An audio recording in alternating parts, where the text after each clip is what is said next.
I love a Chris Eubank Sr. interview. I love his interviews. I think they're very entertaining, hilarious. I'm sure he wouldn't say they're funny. He'd say that, what are you laughing at? There's nothing to laugh about here. This is all very serious. But that just makes it all the more funny. So I love a Chris Eubank Sr. interview. I think he's an eccentric, entertaining character. And the fact that so many people dislike him just makes it all the more entertaining to me. He's like a pantomime villain. Because Chris Eubank Sr. is not somebody who comes out swearing, disrespecting people's family members and wives and mothers and sisters and girlfriends. He doesn't do any of that. He's very, well-spoken and very eccentric, puts his point across in a very unique fashion. Now, some people might say he's deluded and this, that, and the other. Well, that's no big deal to me. That doesn't mean I have to want to hate him. People go over the top. That's what I realize about human beings. Is a lot of human beings are just hateful in their hearts. They're hateful and they want somebody to hate, and they end up hating people like Chris Eubank Sr. for no good reason, really. Is this guy like a serial killer or something? Why is there so much hate? Like, let's just chill and stop being so vindictive and hateful. All right.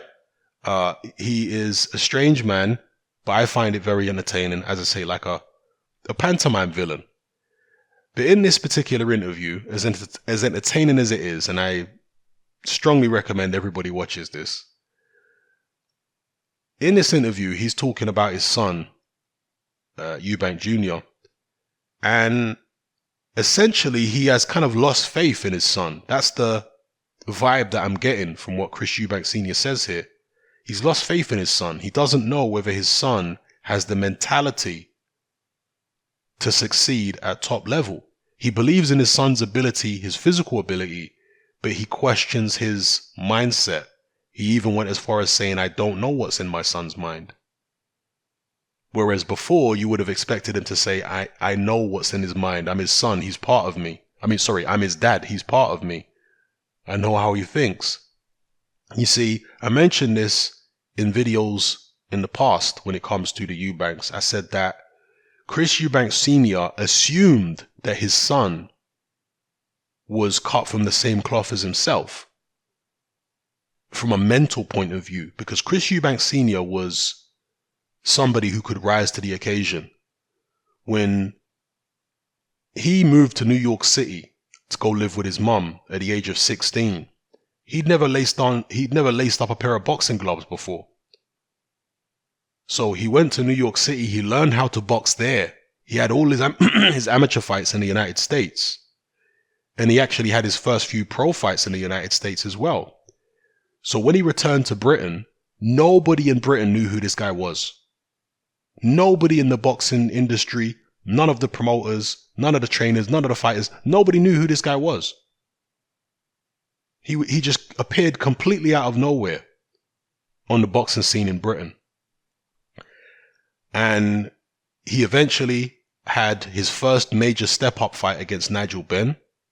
Many people believed that Eubank was just a pretender. Nigel Benn was a highly touted fighter in the UK. And, very few at the time believed that Eubank could beat him. But Eubank rose to the occasion. He didn't choke under pressure. He didn't fold. He rose to the occasion and he stopped Nigel Benn in an epic night. He has that in him innately. That's just in him, and some people are going to say it's because he grew up the hard way and, he came from humble beginnings, grew up in places like Peckham and Hackney and so on and so forth. He was a street kid, despite his demeanor now and the way he talks. Eubank Sr. was a street kid growing up. Oh yeah, he had plenty of scrapes with the law, plenty of street fights and stuff like that. And then, of course, he went to the South Bronx, which is 10 times rougher than South London, or at least it was back in the 80s. 10 times rougher than South London, so an even more hostile and even more dangerous environment. And that forged him, he was forged from the flames of poverty. And some people are going to say, well, that's why he's different than his son, in terms of him being able to rise to the occasion and his son not. There might be an element of that, but I don't think it is that. I just think it's innate. I think some people are innately more confident and have an innate self-belief, which others don't have, irrespective of the environment you grew up in. Because you do get people who, Muhammad Ali, for example, grew up in a middle-class neighborhood. Muhammad Ali wasn't from the ghetto. Muhammad Ali never grew up in poverty. He did grow up in the segregated South, yes, but he wasn't impoverished. He grew up in a 2-parent household. But Muhammad Ali's character was so strong. His heart, his determination, his self-belief was incredibly strong.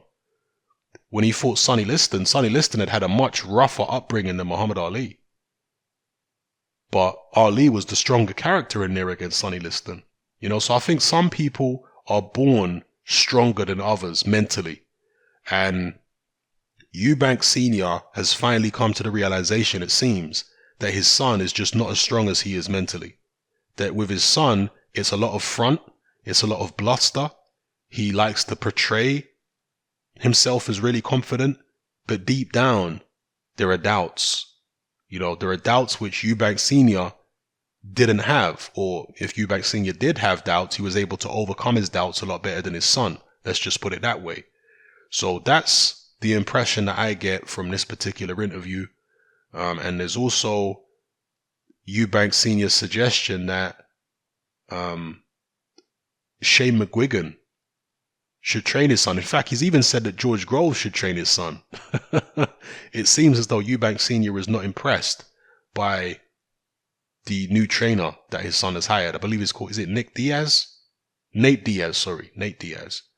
Seems like he's not impressed. And he doesn't even predict that his son's going to beat James DeGale. Yeah, because the interviewer, Umar Ahmed, says to him, why do you think your son is going to beat James DeGale? And he says, well, I didn't say that. I didn't say my son's going to beat him. I don't know who's going to win, essentially. That's what he says. A huge change from the kind of stuff he was saying previously. He just says, if my son shows up, if he turns up mentally and rises to the occasion, then he can still be a great fighter. But whether he can rise to the occasion, whether he can show up mentally, I don't know. I can't call it anymore. I believe that he could, but now, I don't know. So yeah, he's coming to that realization now that his son is not the same as him. He's different.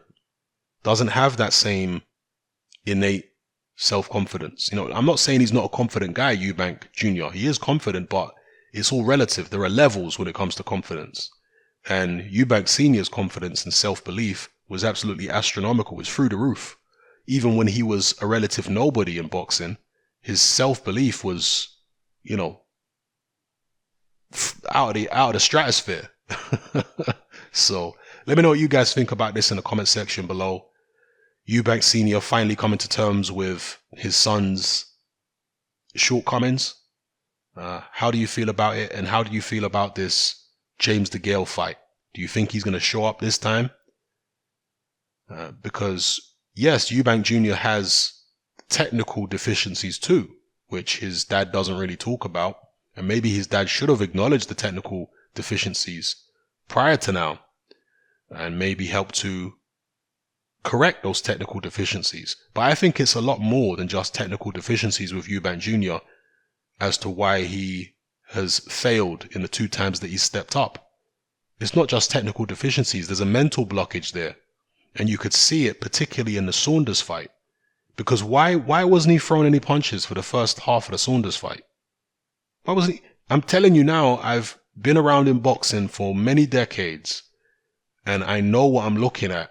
Chris Eubank Jr. froze in the first half of that Saunders fight. He froze. The occasion got to him. All that bluster and posturing before the fight, it was all a front. Deep down, he was extremely nervous and apprehensive deep down. He just put on a good front and made it look like he was confident. He wasn't confident. He went in there against Saunders and he froze. And it wasn't until halfway through the fight that he managed to snap himself out of it and actually start throwing some punches. So, yeah. Anyway, let me know what you guys feel about everything I've talked about in this video. It's happening, I'm out. Join me on Patreon. I upload a minimum of 2 podcasts every single week. covering a wide variety of controversial topics, as well as live stream Q&A sessions. Take a look on screen right now at some of the podcasts I've produced so far. For just $3 a month, the equivalent of about £2 a month, you get access to all my new podcasts and my entire back catalogue of past podcasts, including my popular Confessions of a Nightclub Bouncer series. You can listen on your computer or on your smartphone or tablet by downloading the Patreon app from the Google Play Store or the App Store for free. The Patreon app also allows you to download each podcast in MP3. For less than the price of a cup of coffee, you get access to dozens of hours of exclusive content.